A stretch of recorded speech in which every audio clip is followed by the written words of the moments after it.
ফুসছে সমুদ্র, প্রশাসনের কড়া নজরদারি দীঘার সৈকতে।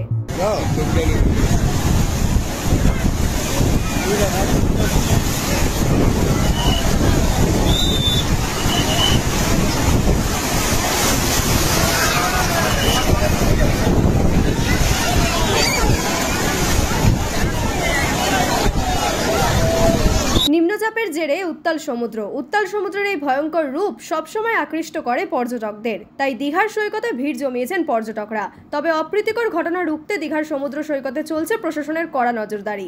ভিড়ে ঠাসার দীঘার সৈকতে মাইকিং করে পর্যটকদের সতর্ক করা হচ্ছে। যদিও ইলিশের টানে দীঘার সমুদ্রে পাড়ি জমান অনেক মৎস্যজীবী, কিন্তু আগামী 24 ঘন্টা মৎস্যজীবীদের সমুদ্রে যেতে নিষেধ করা হয়েছে। শুধু দীঘা নয়, তাজপুর, শঙ্করপুর, মন্দারমণিতেও পর্যটকদের উপচে পড়া ভিড়।